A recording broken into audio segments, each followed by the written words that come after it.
আল্লাহর নবীও বলেছেন, আল্লাহর নবী ওলিদের কোনো ভয় নাই, ইহকালও নাই, পরকালও নাই। এই জন্য আমি একটু আয়াত কারিমা তেলাওয়াত করছি, ওয়া তাহসাবুহুম আইকাযাও ওয়া হুম রুকুদুন ওয়া নুকাল্লিবুহুম যাতাল ইয়ামিনি ওয়া যাতাশ শিমাল। আল্লাহ রাব্বুল আলামিন বলেন, আল্লাহর ওলি যারা হয়েছে যাতাল ইয়ামিনি ওয়া যাতাশ শিমাল, তারা আল্লাহ তাআলা কবরত আল্লাহর ওলিদের পার্শ্বস্থ পরিবর্তন করে দেন। অর্থাৎ করজ, যেটা আমরা বলি আমাদের কথ্য ভাষায়, কি দেবো মানছো না, একটা করট ফিরে দেওয়া, কি দেওয়া, অর্থাৎ পার্শ্বস্থ পরিবর্তন করেন আল্লাহ। আল্লাহর ওলি যারা, যেমন আমি ছোট্ট একটা এক্সাম্পল দিছি আপনাদের সামনে, তুলনা কি এক্সাম্পল, বাচ্চা যখন ঘুমিয়ে পড়ে তো মা দৌড়িয়ে তাড়াতাড়ি, সুবিধা যদি থাকে, হাত পাও যদি বাঁকা থাকে, দৌড়িয়ে মা যত জটিলতার কাজেই থাকে, মা দৌড়িয়ে বাচ্চাকে, ঘুমন্ত বাচ্চারা, অসুবিধার বাচ্চাকে সুবিধা করে দেয়। দুনিয়ার মধ্যে একজন মার কাছে 100 ভাগের 1 ভাগ মহব্বত। মা যদি তার বাচ্চার অশান্তি অসুবিধায় থাকে আর তাড়াতাড়ি কোরট ফিরিয়ে দেওয়াইতে পারে, তাহলে আল্লাহর কাছে 99টা গুণ মহব্বত বেশি। সে আল্লাহ পাকের কেমনে বরদাস্ত হবে? এই জন্য আল্লাহ তাআলা বলছেন, ওয়া তাহসাবুহুম আইকাযাও ওয়া হুম রুকুদুন ওয়া নুকাল্লিবুহুম যাতাল ইয়ামিনি ওয়া যাতাশ শিমাল। ও দুনিয়ার মানুষ, তোমরা বোঝো না, তোমরা ভাবলে দেখলে ভাববে এরা চেয়ে রয়েছে, আসলে নিদ্রার মধ্যে আছে। এরা রুকুদুন, এরা নিদ্রায়, এরা জাগ্রত, এরা জাগ্রত। এদের চোখের মধ্যে আল্লাহ তাআলা কুদরতের হাত বিস্তার করে দিয়েছেন। কেন? মানুষে দেখলে ভাববে চেয়ে রয়েছে, আসলে তারা নিদ্রায়। এই জন্য মা যখন তার বাচ্চারে, আপনার অসুবিধার বাচ্চারে যত জটিলতার কাম থাকে সব ছেড়ে দিয়ে বাচ্চারা সুবিধা করে, ঠিক তেমনি ভাবে আল্লাহ তাআলা বলেন, যাতাল ইয়ামিনি, তারা কিছুদিন ডাকি ডাইনে, যাতাশ শিমাল, কিছুদিন ডাকি বামে। কারণ হয়তো কোনো একটা ভারী জিনিস মাটির মধ্যে ফেলে রাখলে মাটি তারে ধরতে পারে, মাটি তারে কি করতে পারে, মাটি তারে আপনার পাকড়া করতে পারে। কোনো ভারী জিনিস মাটির মধ্যে ফেলে দিলে আবরণ দিতে পারে। সেই জন্য আল্লাহ তাআলার ইচ্ছা হলো, আমি আমার বান্দাকে, আমার বান্দিকে, আমার ওলি বান্দা বান্দি যারা কবরে যাবে, এদেরকে যদি একাধারে পড়ে থাকে, হয়তো মাটি তারা ধরতে পারে। তাই আল্লাহ তাআলা বলছেন, না না, মাটি ধরবে না। যাতাল ইয়ামিনি, কিছুদিন ডাকি ডাইনে, যাতাশ শিমাল, কিছুদিন ডাকি বামে। অর্থাৎ যাতাল ইয়ামিনি, যাতালের সীমার ব্যাখ্যার মধ্যে তাফসীরে মাযহারি মধ্যে উল্লেখ করতেছেন আল্লামা কাজী সানাউল্লাহ বানীবতী বলতেছেন, এখানে শুধু এটা মাটি ধরতে পারে তাই না, বরং 100 বছর পর পর আল্লাহর বান্দারে আল্লাহ তাআলা ফেরেশতার দ্বারা করট ফিরাইয়া দেওয়ান।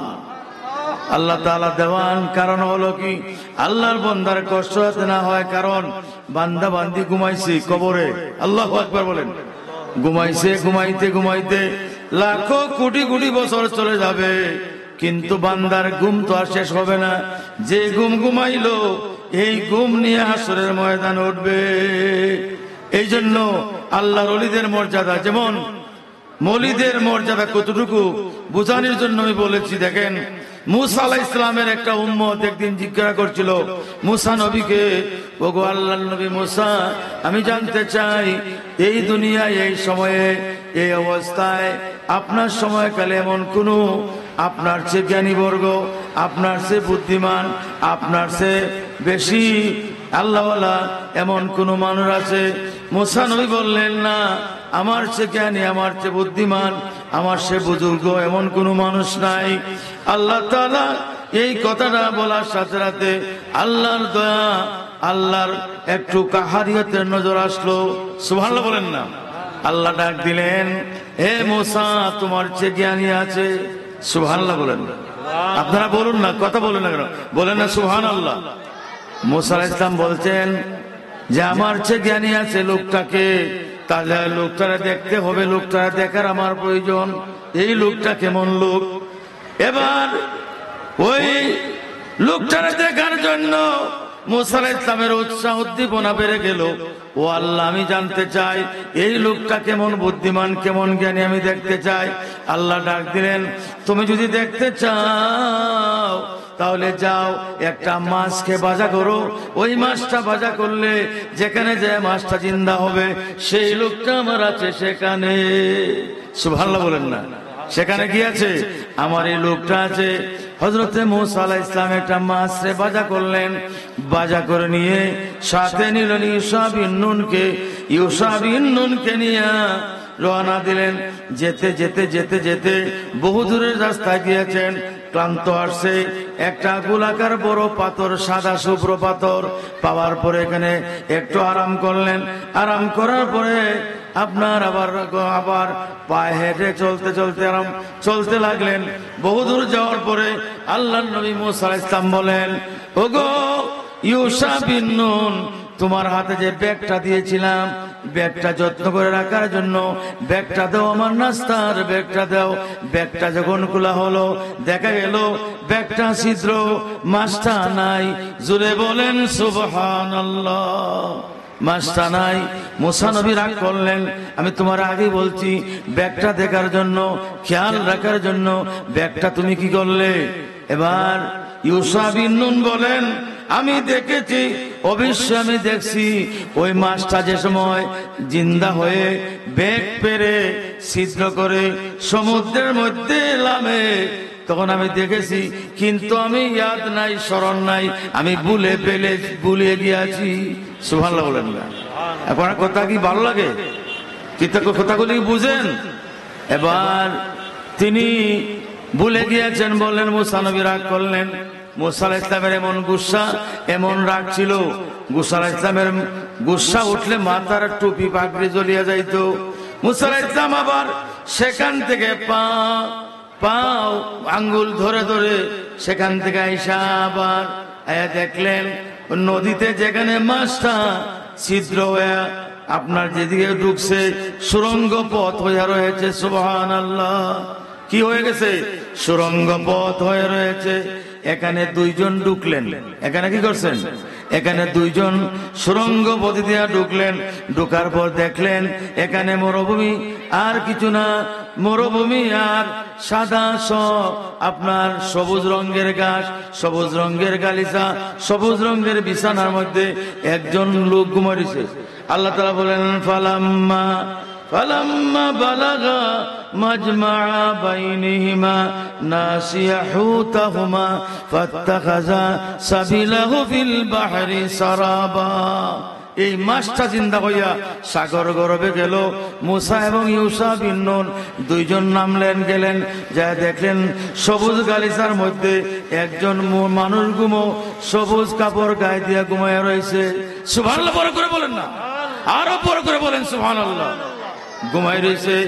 এমনি মুসা আলাইহিস সালাম সালাম দিলেন, আসসালামু আলাইকুম। এবার সালামের জবাব যিনি পায়ে মাথায় কাপড় দিয়ে আবৃত ছিল তিনি মাথার কাপড় সরে বললেন, তুমি কি বনি ইসরাইলের মুসা নাকি? সুবহানাল্লাহ বলেন, তুমি কি বনি ইসরাইলের মুসা? তিনি বললেন, হ্যাঁ আমি মুসা। মুসা আলাইহিস সালামের চিন্তা আসলো যে তিনি আমাকে কেমনে জানলেন, তিনি আমাকে কেমনে চিনলেন, যার সাথে আমার দেখা নাই, যার সাথে আমার কথা নাই, তিনি আমার কথা কেমনে জানলেন, চিনলেন কেমনে? এবার হযরতে যিনি সাহিত্য গুমো ছিলেন তিনি হলেন হযরতে খিজির আলাইহিস সালাতু ওয়াস সালাম। তিনি কে? হযরতে খিজির আলাইহিস সালাতু ওয়াস সালাম।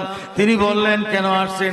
বলে, আমি এসেছি এই জন্য আপনার কাছে থাকবো, আপনার কাছে আমি কিছুদিন থাকবো, যেহেতু আমি আপনার কাছে কিছু এলেম আছে সে এলেম শিক্ষা করার জন্য। জোরে বলেন সুবহানাল্লাহ। কি এলেম? ওয়া আল্লামনাহু মিন লাদুন্না ইলমা। যার কাছে ইলমে লুদুনি আছে। কি আছে ভাই? ইলমে লুদুনি আছে। এখন তিনি বললেন, খিজির আলাইহিস সালাতু ওয়াস সালাম বললেন না, আমার কাছে থাকলে হবে না, যেহেতু আমি যা করব তোমার কাছে বিপরীত লাগবে, আমি যা বলবো তাই তুমি ভিন্ন মনে করবে, আমি যা করব তোমার কাছে অসুবিধা লাগবে। মুসা নবী কয়, ও খিজির, আল্লাহর মাহবুব গো, আমি আপনি যা করেন আমি কোনো বাধা দিব না, আমি কোনো তর্ক করব না, আমি নিষেধ দিব না, আপনি আপনার কাজ করেন। এখান থেকে তারা শর্ট করে বলছি, তিনজন রওনা দিয়ে তারা আসতেছেন। আসার সময় একটা নদী পাইলেন। কি পাইলেন? একটা নদী পাইলেন। নদীর মানুষ ওই নদীর মাঝি, নৌকার মাঝিগুলি তারা চিনতে পেরেছে খিজির এবং মুসাকে। সুবহানাল্লাহ বলেন না? চিনতে পারিয়া এপার থেকে ওপারে পৌঁছায় দিল। বাড়াও নেয় নাই, কিনে নাই, বাড়া নেয় নাই। মুসা নবী দেখতেছে ওই নদী পার হইয়া যখন উপরে উঠবেন তখন দেখা গেল ওই নদীর নৌকাটা ছিদ্র করে দিয়েছেন। কি করেছেন? মুসা আলাইহিস সালাম বলেন কি, ক্বালা খারাকতাহা লিতুগরিকা আহলাহা ওয়া লাকাদ জিতা শাইআন ইমরা। আপনি বড় নিহায়াত অন্যায় করেছেন। বেচারা নৌকা দিয়া পার করলো, এপার থেকে উপরে পৌঁছে দিল, কিন্তু আপনি ছিদ্রটা নৌকাটা ছিদ্র করলেন, বালা নৌকা খানা করলেন কেন? এটা তো বড় একটা নিহায়াত অন্যায় করেছেন। কি করেছেন? এটা নেহায়াত অন্যায় করেছেন। সুবহানাল্লাহ বলবেন না? বড় করে বলেন না সুবহানাল্লাহ। আপনারা কি আমার প্রতি বিরক্ত না খুশি? আমি কি কোরআনের কথা বলি নাই? আমি তো কোরআনের কথা বলতেছি। কোরআনের কথা তো শুনলে, হ্যাঁ, সূরা কাহাফ। সুবহানাল্লাহ বলেন না? এবার তিনি বললেন, এটা কি করলেন? এটা অন্যায় করলেন। তিনি বললেন, মা আমি আগে বলছিলাম আপনি আমার কোনো কাজে বাধা দিবা না, বলে না আর মানবো না।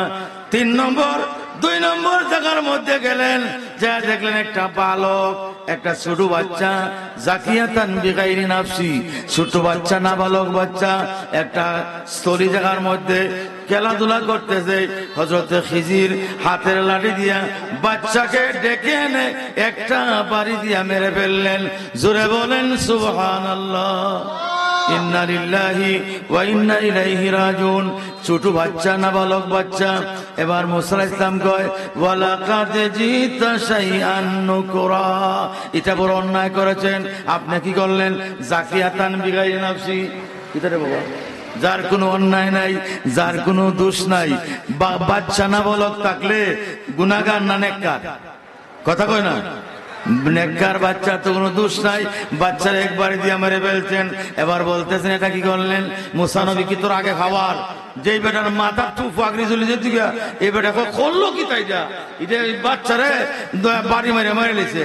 এবার মুসা নবী কয়, খিজির কয়, বুঝছি তোমার সাথে আমার পরগতার সময় আইছে, আমি আগেই বলছিলাম তুমি আমার কোনো কাজে বাধা দিতে না, কিন্তু আমারে বাধা দেওয়া আরম্ভ করছো। এবার মুসা আলাইহিস সালাম কয়, হুজুর আমারে মাফ করবেন, আমি আর মাতবো না। আল্লাহু আকবার বলেন না? আমি আর কোনো কথা বলবো না। এবার 3 নম্বর জায়গায় গেলেন। 3 নম্বর জায়গায় যাইবার আগে এক জায়গার মধ্যে ভাত চাইলেন, খাওয়া চাইলেন, থাকার জায়গা চাইলেন, কেউ খাওয়া দিল না, আপনার থাকার জায়গাও দিল না। শেষ পর্যন্ত কি করলেন?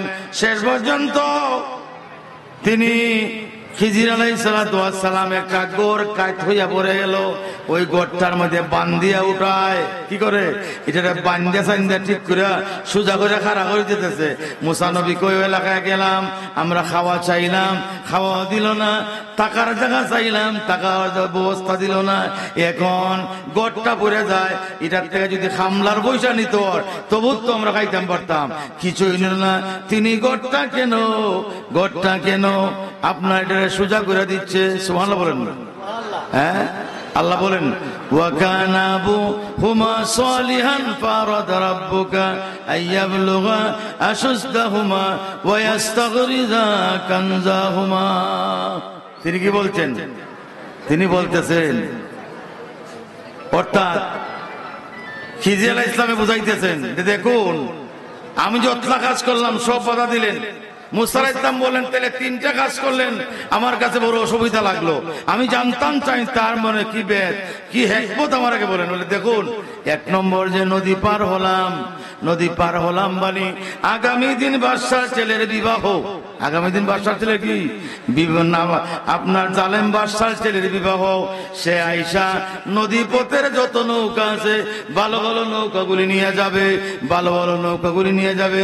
তাই কয়েকটা মিসকিন একত্রিত হয়ে এই জায়গার মধ্যে একটা নৌকা খরিদ করে তারা সারাদিন পারাপার করে যে পয়সা পায় তারা ভাগ বাটুরা করে নিয়ে তাদের পরিবার চলে। বলুন আগামী দিন যদি নৌকাটা বাদশার ছেলে নিয়ে যায়, জালেম বাদশা নিয়ে যায়, তাইলে এদের অসুবিধা না সুবিধা হবে। আমি নৌকাটা ছিদ্র করে দিয়েছি, এই জন্য যারা তারা এটা নিতে না পারে। এটা কি ভালো করলাম না খারাপ? বলে না, এটা ভালো। সুবহানাল্লাহ বলেন না, এটা তো ভালো করলেন। বলে দুই নম্বর হলো আপনি করলেন, আপনি কি করলেন? দুই নম্বরটা কি আপনার ইয়াদ আছে না? এই দুই নম্বরটা কি? হ্যাঁ, ছেলেরে মারলেন কেন? বলে ছেলেরে মারলাম আমি এই জন্য। ছেলে আসলে আজকে না বলো, কিন্তু আগামী ভবিষ্যতে সে কাফের হবে। তার বাবা ছিল নেককার, তার বাবা ছিল ওলি। এবার এই ছেলেটা যদি বড় হয় কাফের হয়ে যাবে। কাফের হয়ে গেলে দুই নম্বর ছেলেরা কেন মারলাই? বলে চার বাবা ছিল ওলি। এখানে আমার ওয়াজ খাইলাম বইব, বাবা যে ওলি আছে ছেলেরা কেন মারা হইলো? সুবহানাল্লাহ বলেন না। ছেলের চেয়ে ওলির দাম কম না বেশি? আর কথা কয় না, ছেলের চেয়ে ওলির দাম বেশি না কম? এই জন্য ছেলেরা কি করছে? মেরে লাইছি যাতে বাবার দরজা না কাটে। তিন নম্বর হইলো কি? তিন নম্বর হইলো গড় ঘুরে দেখা খাই তিয়াতে গেলে ইধার বান্ধা বান্ধা ঠিক করে দেয়। বলে এর অর্থ হইলো, ইটার কারণ হইলো গড়ের ভিতরে ওয়াকানা আবুহুমা সালিহান ফারাদা রাব্বুকা আইয়াবলুগা আশুদ্দাহুমা ওয়া ইস্তাগরিজা কানজাহুমা। সেখানে হীরালাল মণিমুক্তা স্বর্ণের পানপাত্র রয়েছে। এই জন্য যদি গড়টা কাইথিয়া পড়ে যায়, দস্যু শত্রু আপনার চোর জালেমগুলি, জালেম যারা আছে তারা উঠে নিতে পারে। ওরা যেন চায় এরা বড় হইয়া সাবালক নাবালক থেকে সাবালক উপনীত হওয়ার পরে এরা সম্পদটা এরা উঠে নিতে পারে। এটা আল্লাহ চায়, তো আল্লাহর ইচ্ছা। এই জন্য আমি গড়টা ঠিক করতেছি।